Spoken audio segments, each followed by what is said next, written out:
If you're on self-improvement, one of the most common things you hear is that it is not a waste of time if I'm enjoying myself. For some reason, that's a very common excuse people give whenever it's centered around consumption of dopamine or consuming media or video games. You never hear people use that phrase when it comes to any other means of enjoyment. I think that means that it is commonly used as a way of justification so they can ease their anxiousness in consumption because they probably know they shouldn't be consuming. I think that seeking enjoyment is an incredibly flawed compass, and looking for the next source of stimulant and something to make you happy, it's a terrible way to make decisions. Because as you find things that are relatively stimulating, it becomes an endless search because you reduce your sensitivity to that amount of stimulant, and therefore the next time you feel like consuming something, you're going to find something even more stimulating. The importance of balance is always commonly promoted, but do we really need enjoyment in the forms of games and media? How does the consumption of these shallow forms of dopamine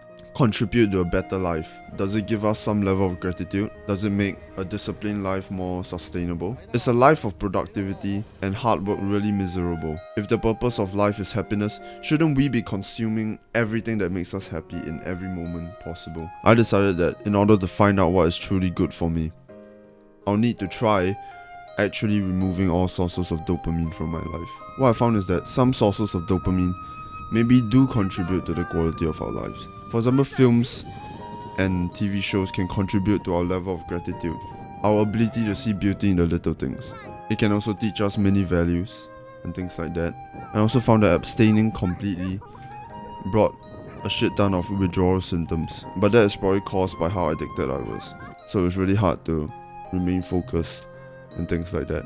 But another thing I found was that the longer I cut myself from these sources of dopamine, the more my dopamine sensitivity increases. What that means is I'm more easily excited and I'm more easily fulfilled by smaller things, and that in turn makes me much happier because I'm much more receptive to the things happening around me, and joyfulness is a way more common occurrence. Emotions are terrible compasses because they're inconsistent, volatile, and they can be influenced easily by your environment or someone else. Let's say if you are addicted to drugs, and it gives you withdrawal symptoms when you're attempting to quit. So you feel like dog shit trying to quit consuming drugs. Does that mean that the drugs are good for you? Because it doesn't feel good not consuming the drugs. No, these are simply withdrawal symptoms, and our emotions don't know what is actually good for us.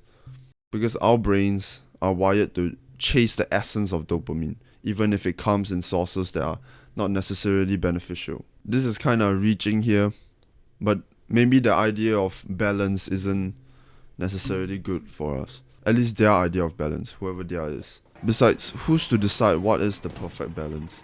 How do we calculate that? And isn't that different for everybody else? And if that perfect balance to maintain private optimal welfare is different for everybody, is subjective, then wouldn't that make everybody limited in some way?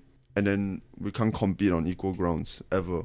Doesn't that mean that each person is limited to their requirement of balance? And does that balance maximize welfare? And I'll reach even further by saying that the idea that's being sold to you, the requirement for balance, could be used to monetize your laziness, to make money off your craving for consumption.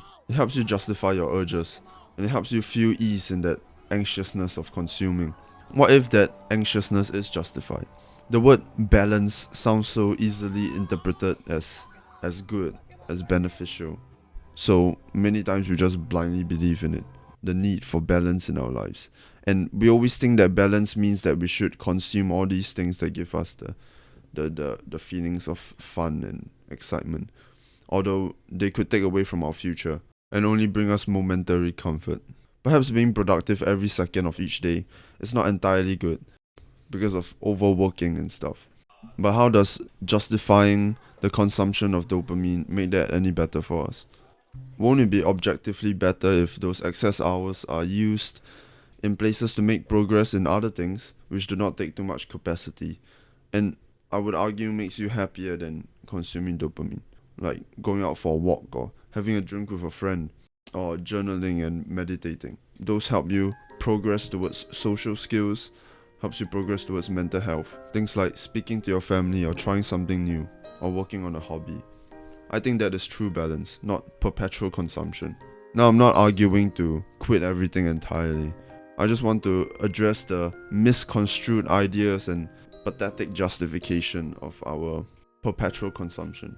Just admit that you'll probably be closer to your goals, be better as a person, feel better if you didn't splurge so often, and if you had more self-control, and you're simply just not strong enough to control the urges to consume. And that is okay. Well, it's not okay, but it's okay, because it's okay. But it's not okay, but I love you, so it's okay. Anything that does not anything that does not contribute to your goals is technically, objectively, a waste of time. And if you want to argue that your goal is to be happy and that's why you have to consume all those funny things, next time while you're jacking off the porn, think of your ancestors watching over you as you mouth breathe and you're jerking your dick off like a monkey. Because that's the meaning of life.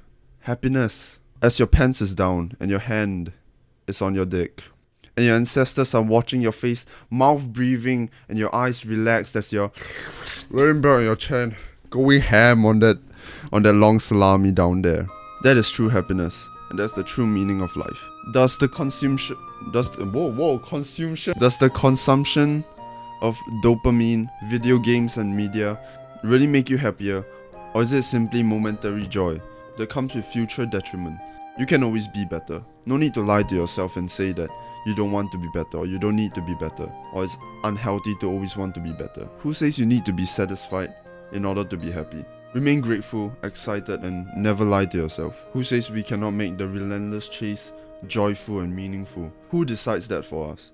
Remain honest to yourself and understand that acknowledging you can always be better doesn't mean you have to be miserable. To better boat.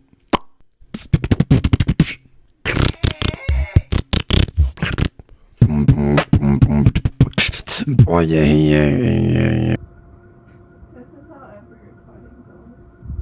Yeah. You just randomly say shit that you cut out later. So funny. It's pretty funny. But usually I'm not so lost for words. I just don't know how to phrase this one. Here, do you want to say something? Too far away. That's still too far away. I'm putting that in the video. Okay. I'm putting that in the video. I think I'm drunk again. Oh, no.